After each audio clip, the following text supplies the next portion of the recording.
Hello, it is Propaganda Patrol. I think I fixed my mic this time, so I hope the listening experience is a little bit better. um, yeah, so today we're going to just uh, review this article. Expert says President Trump is absolutely right and the world needs more energy resources. Um, I'm of the personal opinion that um, we need to protect the environment, but energy production and consumption is what makes a nation wealthy. So let's get started with this video and we'll continue down to this article afterwards.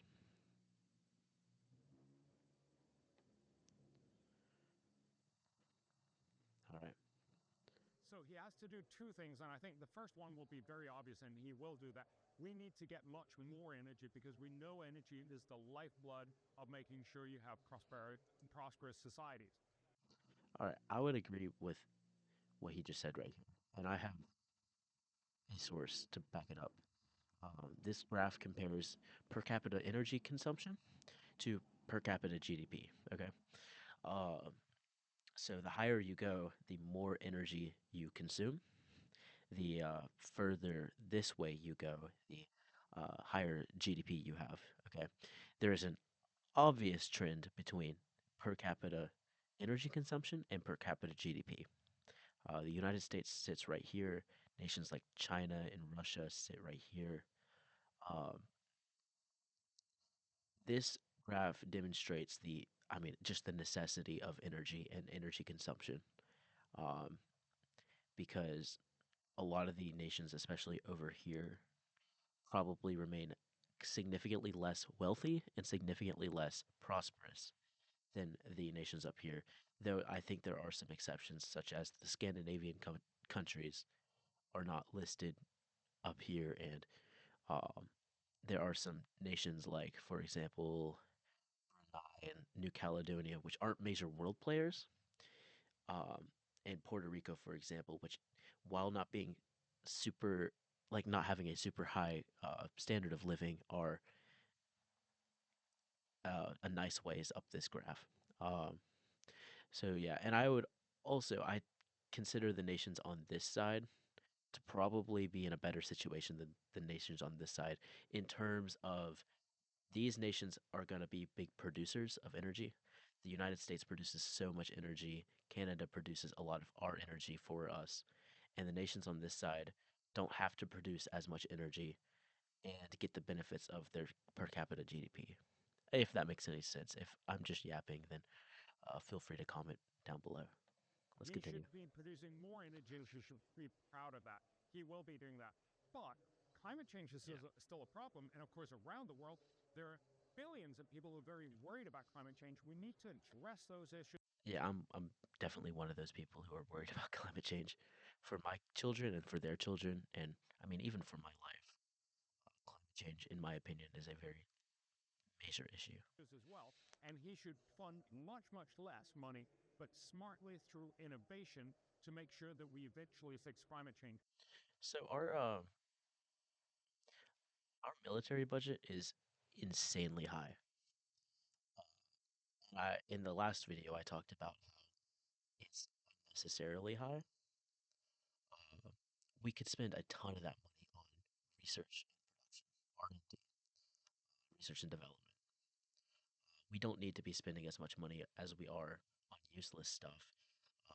I've heard several stories about military officers who mark up the prices of whatever they're trying to buy, who overcharge, who overspend, um, because they don't want to. They have a certain budget, okay, and every year, if they don't hit their budget, whatever they end up spending, if it's less than their budget, that's going to be their budget next year. So they have to overspend, even if it's useless. What if we took all that extra money that really doesn't need to be spent and put it on researching, for example, climate solutions or EVs or some new technologies like AI?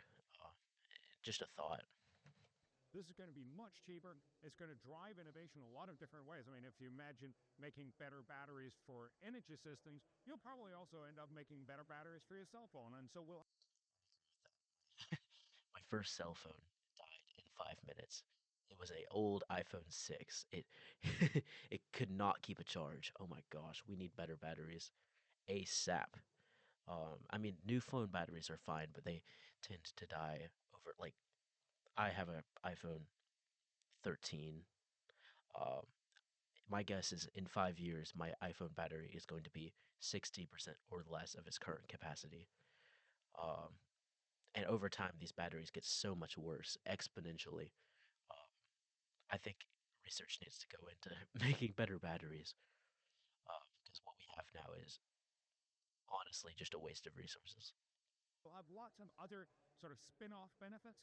He should be focusing a small amount of the budget, so maybe 20 or 30 billion off, a It's a lot rounding of error money. in most of the U.S. conversations, on developing cheap, green, and effective energy. It would both mean that he wouldn't be 20 billion is a lot of money. While in the terms of the budget as a whole, it's not, it is a small percent. 20 billion is more money than most anyone will ever see in their lives. Only a handful of people even have $1 billion. So to pretend like it's a small itty bitty task to spend just 20 or $30 billion,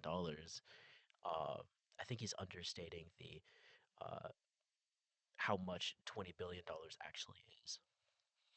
So misplaced as much on the climate bit. It would make more people realize this is how you fix climate. And in the long run, it'll make all of us much richer. yes, that's true, in my opinion. Sorry. Look, drill baby drill is obviously sort of a provocative statement as a way to, Yeah, this. Surely there's a better way he could phrase that. Drill baby drill is very provocative to people who uh, are climate aware, I guess you could say. Woke climatists, I don't know, who are um, like defensive towards the economy, or to not sorry, not to the economy, to the climate, to the environment, etc. garner a lot of votes and also get a lot of people annoyed. So I think we should probably not be That's true. It definitely does get people annoyed. saying it that way. But fundamentally, it shows you what drives the world is energy. It's cheap, available energy. And we need much of that. Remember, it's easy for rich people in the rich world to say, oh, we can do with less energy. Sure, Yeah, yeah, that's definitely true. I mean, us Americans have a are extremely out of touch with even our South American neighbors. I had traveled to Peru over the summer, and uh, for a for a nation of that size, the size of Peru, you would expect them to be a lot richer. They're not. Um, we stayed in Miraflores, which is the uh, significantly wealthiest area of Lima, Peru. You drive 30 minutes out of Miraflores, the nation is, I mean, some of the roads are not paved. There are dirt roads in the city of Lima, Peru. The light poles are connected directly to people's houses. Like the light poles look like a spaghetti mess. Uh, the buildings are all, I want to say, like 3 to 4 stories, and it's like a sea of 3 to 4 story houses. I mean, it's insane how a nation's ability to consume and use energy production directly affects their standard of living.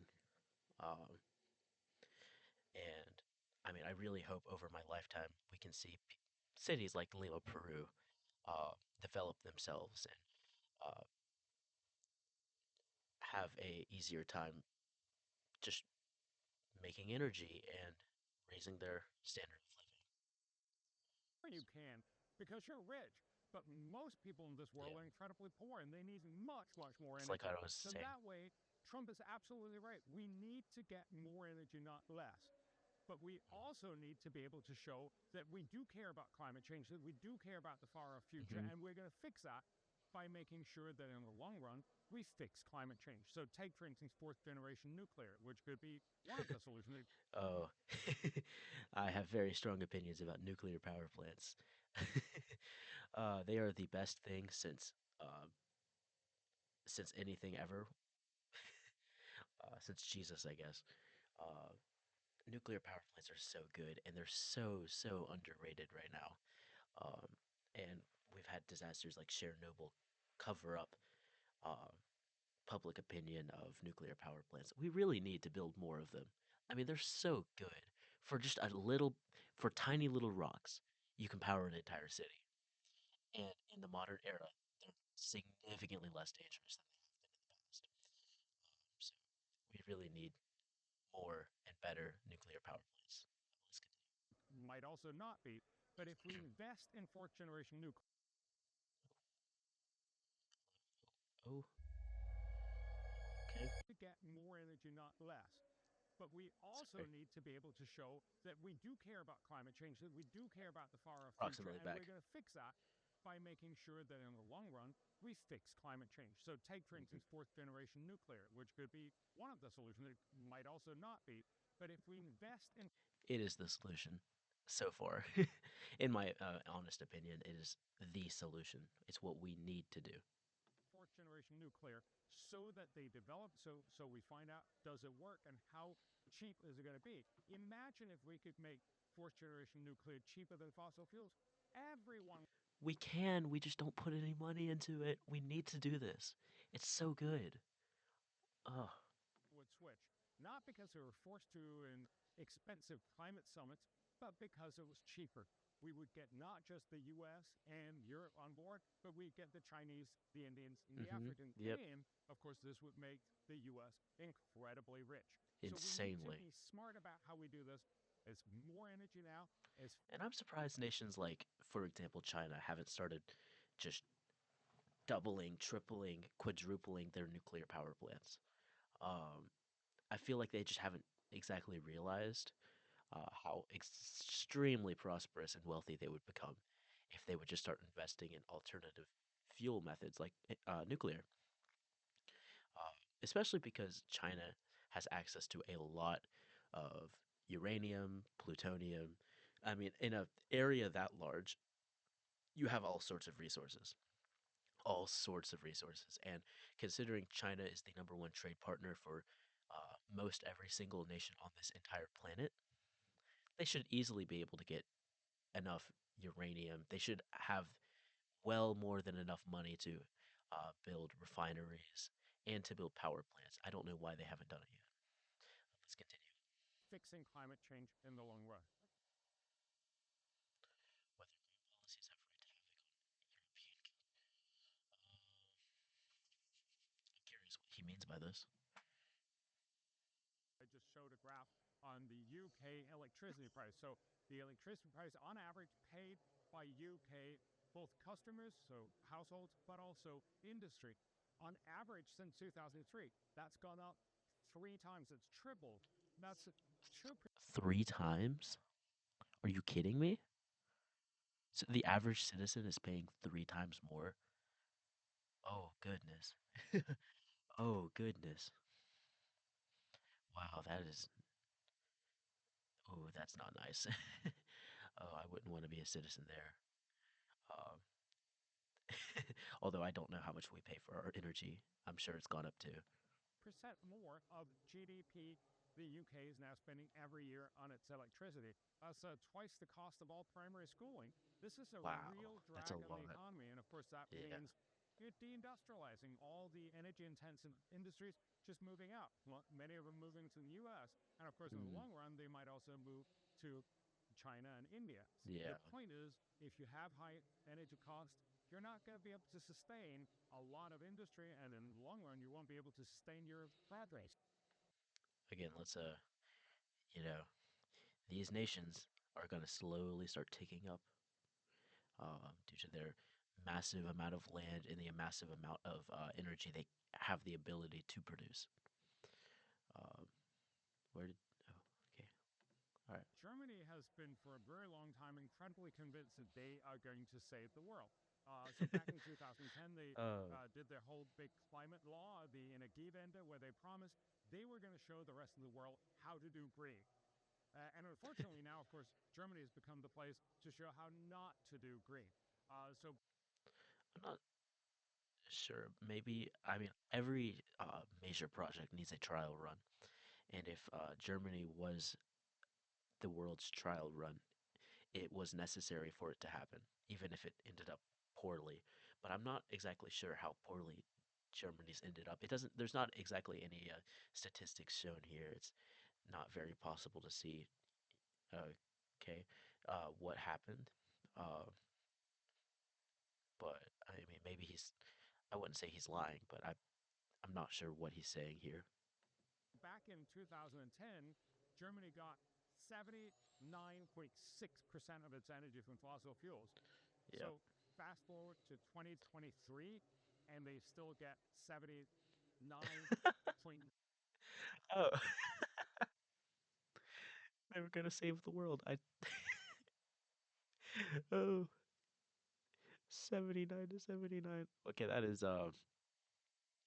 that's comical. Oh, we're gonna be all green. We're gonna save the world, and then they pull that.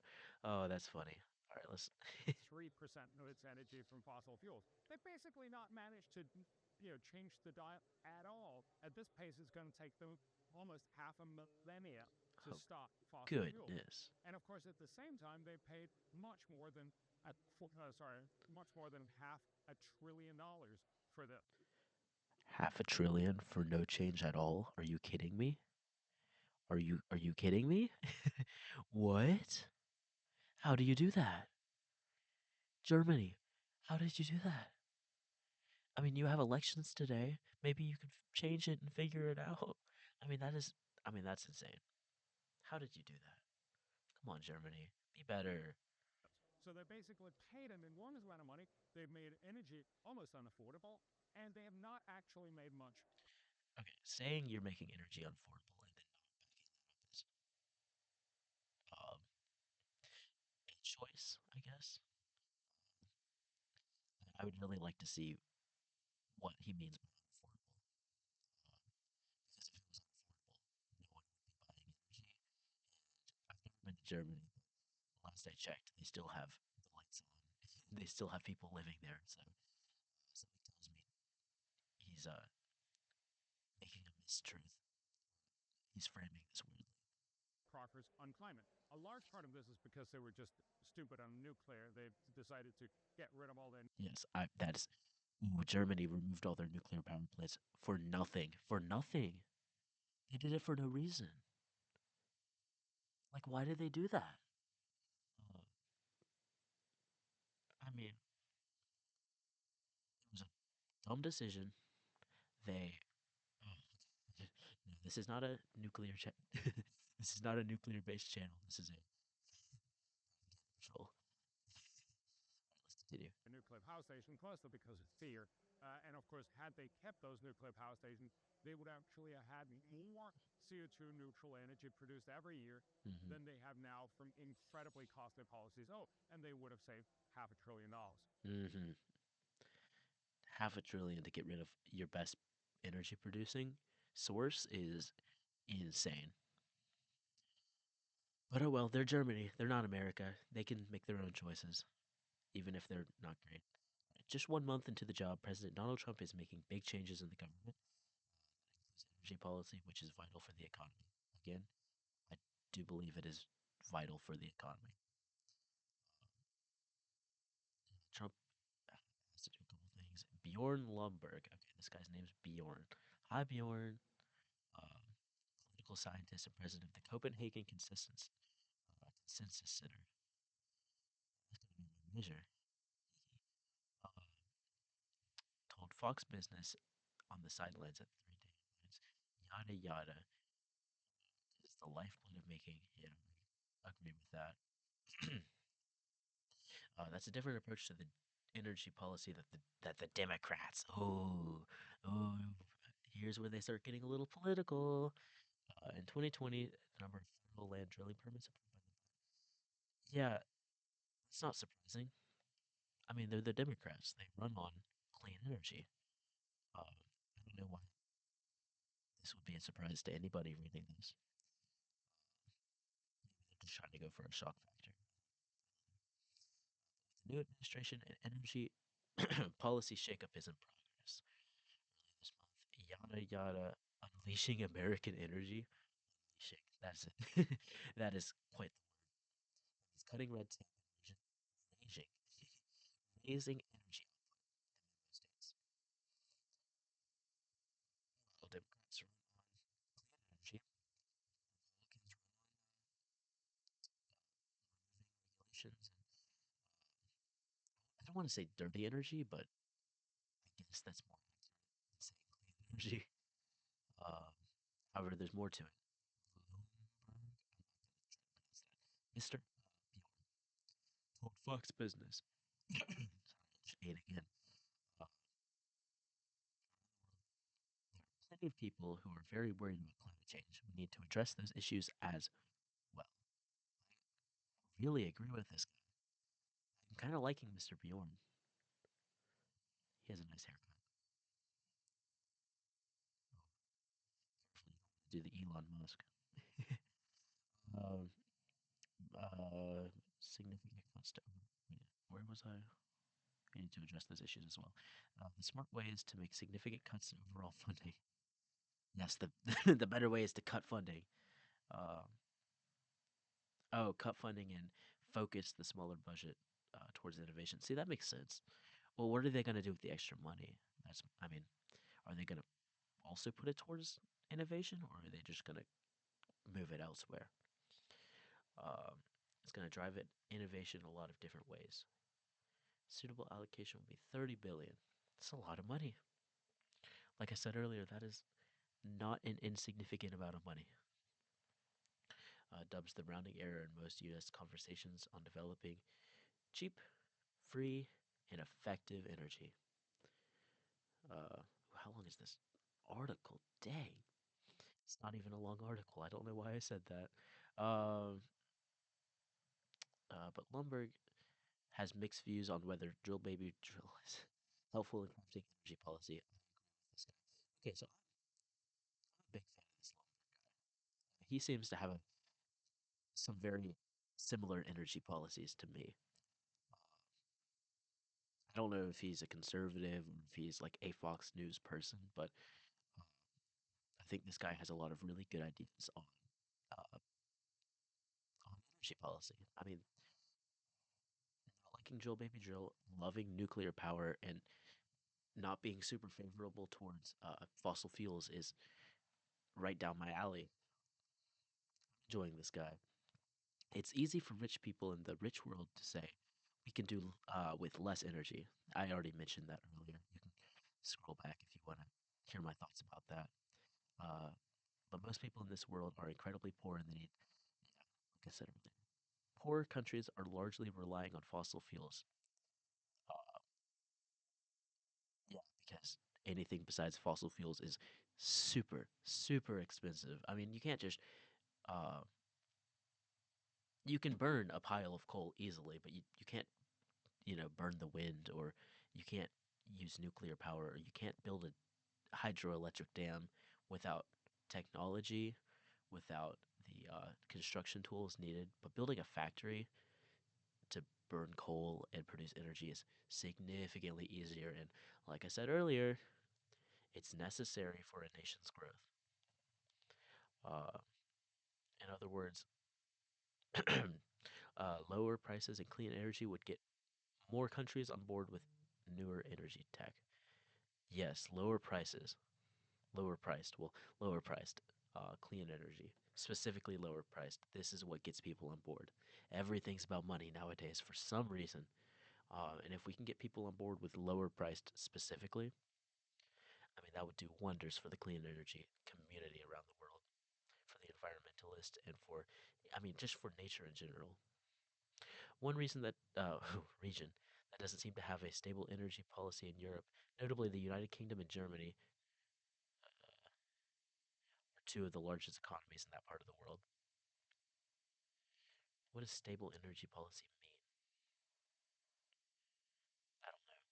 We can get back to that. Germany made some radical changes to the energy policy a decade and a half ago, involving a desire to go green at breakneck speeds. It didn't happen. We went over that earlier. Britain had its own energy challenges. The prices tripled or threefold, you know, real drag on the economy, yada yada. On the UN push for green energy, we need somewhere where all the nations can meet and talk. I mean, that's your entire United Nations. United Nations where someone can meet and talk. I mean, this organization has one job, and that is to create a space where everyone can meet and talk. Why? I mean, why hasn't this happened recently? I thought there was a climate accords or something like that that happened every year or every 2 years or so. I mean, and I get getting nations to agree to something, especially considering there's over 200 nations to agree with something is like impossible. Uh, I mean, we need to have this talk about clean energy. We can't just push it off to the future because the future is here, and in 10 years the future is going to be here, and in 20 years the future is going to be here. We can't just keep pushing it back. Um, he's not so convinced that the rush to get net zero, meaning no carbon emissions, 2050. Yeah, that's not. I mean, it's going to be costly, obviously, but we do stuff like nuclear energy, wind, and hydroelectric power. It's definitely possible. We just focus more on making as much money as possible than uh, saving the world. I think what President Trump is saying is we need to get off this path and get on a smarter path. I mean, yeah, I guess. Just trying to diverge from the norm. I think that's a good thing he's doing. I think that's uh, one of his good things that he's doing. Uh, I don't agree with everything President Trump does, but I think this is certainly the right direction to go because if we follow the current system, we are certainly not having carbon emissions, zero net carbon emissions by 2050. In fact, if Germany's anything to say, we're going to have the same carbon emissions we do now. I mean, $500 billion. Oh my gosh, never mind. Never mind. Let's look at some of these comments. Nuclear power seems the most logical choice. Nuclear, yeah, the world needs more. Yada yada. Okay, so yeah, I think most people agree we need nuclear power plants. Ooh, that is. Ooh, not a, I'm not a energyist. I guess I don't know what the word would be. I'm not a engineer specialist on energy, but that's a lot of steam. A steel mill. I don't know what's in that exhaust. It could be anything. Completely toxic to the plant life and the tree life, but we'll never know. They don't tell us. I mean, someone tells us, but we don't listen. So, all right. I enjoyed this. If you did, please let me know. Oh goodness. All right. Please let me know if. All right. Please let me know if you enjoyed this video. I'm Propaganda Patrol. Have a good day. Uh, let's. I'm gonna probably comment about the German elections once they're finished. There's a lot to unpack there. Uh, so yeah, have a good day. See you later. Come back for another video if you want to. You don't have to. I'm not, forcing you to. Uh, yeah, like and subscribe if you liked this. Comment if you want to debate me, and I will debate you passionately. And have a good day.